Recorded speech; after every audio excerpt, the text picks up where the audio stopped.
రెండున్నరేళ్లుగా Russia Ukraine మధ్య పచ్చగడ్డి వేస్తే భగ్గుమంటుంది. ఇప్పటి వరకు రష్యా చేస్తున్న దాళ్లను మాత్రమే తిప్పికొడుతున్న ఉక్రెయిన్ ఇప్పుడు ఒక అడుగు ముందుకేసింది.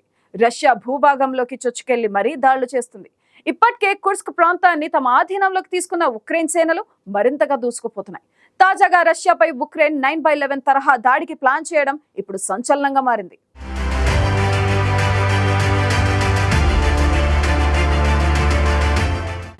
రష్యాపై ఉక్రెయిన్ సేనలు దాడిని కొనసాగిస్తున్నాయి. ఇప్పటికే పలు ప్రాంతాల్లో తమ ఆధీనంలోకి తీసుకున్న ఉక్రెయిన్ సేనలు ఇప్పుడు రష్యా సరిహద్దుకు దాదాపు 2000 కిలోమీటర్ల దూరంలో ఉన్న సరాటోవ్లోని 38 అంతస్తుల భవనంపై డ్రోన్తో దాడి చేశాయి.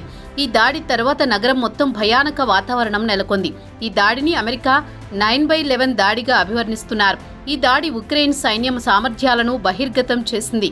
వారు రష్యా సరిహద్దులో 1000 కిలోమీటర్ల దూరంలో కూడా దాడి చేయగలరని నిరూపించింది. ఇప్పటికే రష్యా భూభాగంలోకి ఉక్రెయిన్ సేనలు చొరబడడాన్ని సహించలేకపోతున్న పుతిన్ ఇప్పుడు 1000 కిలోమీటర్ల దూరం నుంచి వచ్చి డ్రోన్తో దాడి చేయడంపై రగిలిపోతున్నారు. ఉక్రెయిన్కు ఎలాగైనా బుద్ధి చెప్పాలని నిర్ణయించారు. దీంతో ఉక్రెయిన్ దాడికి ప్రతీకారంగా రష్యా భారీ దాడులు చేసింది. ఉక్రెయిన్ రాజధాని కీవ్తో సహా అనేక నగరాల్లో పేలుళ్లు వినిపించాయి, పొగలు వ్యాపించాయి. ఉక్రెయిన్లోని అనేక నగరాల్లో వైమానిక దాడి జరిగింది. ఉక్రెయిన్ నగరాలపై రష్యన్ సైన్యం అనేక గైడెడ్ క్షిపణులు, డ్రోన్లు, ఫైటర్ జెట్లతో దాడి చేసింది. దీంతో రాజధానిలోని పలు ప్రాంతాల్లో విద్యుత్ సరఫరా నిలిచిపోయిందని కీవ్ మేయర్ విటాలీ తెలిపారు.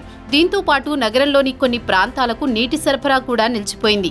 రష్యా దాడులకు భయపడి ఉక్రెయిన్ పౌరులు తమ ప్రాణాలను కాపాడుకోవడానికి మెట్రోలలో ఆశ్రయం పొందుతున్నారు.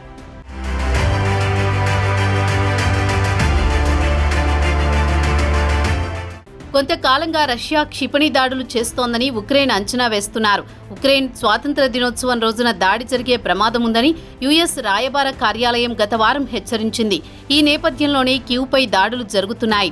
మరోవైపు రష్యాను ఎదురుదెబ్బ కొట్టేందుకు ఉక్రెయిన్ సైతం డ్రోన్ దాడులను వేగవంతం చేసినట్టు తెలుస్తోంది. రష్యాపై తప్పకుండా ప్రతీకారం తీర్చుకుంటామని అధ్యక్షుడు జెలెన్స్కీ స్పష్టం చేశారు. అయితే తాజా దాడులపై రష్యా స్పందించలేదు. ఉక్రెయిన్ సైన్యం కుర్స్క్ను ఆక్రమించుకున్నందుకు రష్యా ప్రతీకారం తీర్చుకోవడం ప్రారంభించిందని రష్యా సైన్యం దాడుల నుండి స్పష్టమైంది. ఒడెస్సా, వినిట్సియా, జెపోరిజియా, క్రెమెన్చుక్, డ్నిప్రో, క్రోపివ్నిట్స్కీ, క్రివీ రిహ్ సహా అనేక ఉక్రెయిన్ నగరాలపై రష్యా దళాలు దాడులు ప్రారంభించాయి.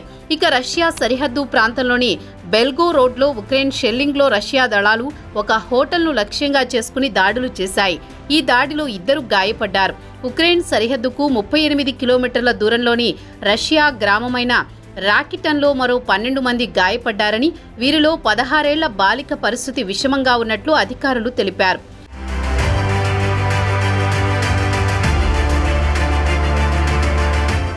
ఇక ఈ దాడిలో పలువురు జర్నలిస్టులు కనిపించకుండా పోవడం ఆందోళన కలిగిస్తోంది. ఉక్రెయిన్లో యుద్ధాన్ని కవర్ చేస్తున్న తమ జర్నలిస్టులలో ఒకరు తప్పిపోయారని, మరో 2 బృందం సభ్యులు ఆసుపత్రి పాలయ్యారని రాయిటర్స్ వార్తా సంస్థ ఆదివారం తెలిపింది. హోటల్ సఫైర్లో బస చేసిన 6 సభ్యుల బృందం క్షిపణి దాడికి గురైనప్పుడు ఈ సంఘటన జరిగిందని తెలిపింది. రష్యా దాడులతో హోటల్తో పాటు సమీపంలోని బహుళ అంతస్తుల భవనం కూడా ధ్వంసమైందని అధికారులు తెలిపారు. ఇదిలా ఉండగా రష్యా భూభాగంలోకి ఉక్రెయిన్ బలగాలు చొచ్చుకుపోతున్న వేళ మాస్కో నుంచి కూడా ప్రతీకార చర్యలు తీవ్రమయ్యాయి. తూర్పు ఉక్రెయిన్లోని పోక్రోవ్స్క్ నగరానికి రష్యా సైనిక బలగాలు చేరువయ్యాయి. ఈ నేపథ్యంలో చిన్నపిల్లలు భారీ సూట్ కేసులతో ప్రోకోవ్స్క్ నగరాన్ని ప్రజలు విడిచి వెళ్లిపోతున్నారు. రష్యా కుర్స్క్ ప్రాంతంలోకి ఉక్రెయిన్ చొరబాట్లు ఉన్నప్పటికీ రష్యన్ దళాలు చాలా వేగంగా పోక్రోవ్స్క్ నగరాన్ని చుట్టుముట్టాయి. దీంతో పోక్రోవ్స్క్ నగరాన్ని అక్కడి ప్రజలు ఖాళీ చేస్తున్నారు. ఉక్రెయిన్ ప్రభుత్వ సూచనలతో సురక్షిత ప్రాంతాలకు తరలిపోతున్నారు. నగరాన్ని, ఇతర సమీప పట్టణాలు, గ్రామాలను విడిచిపెట్టాలని అక్కడి కుటుంబాలకు ఉక్రెయిన్ ప్రభుత్వం సూచించినట్లు స్థానిక అధికారులు తెలిపారు. దాదాపు 53,000 మంది పోక్రోవ్స్క్ నివసిస్తున్నారు. ప్రజలు తమ వస్తువులతో రైళ్లు, బస్సుల్లో తరలి వెళ్లిపోయారు. సామాన్లు తీసుకోవడానికి వృద్ధులకు సైనికులు సహాయం చేశారు.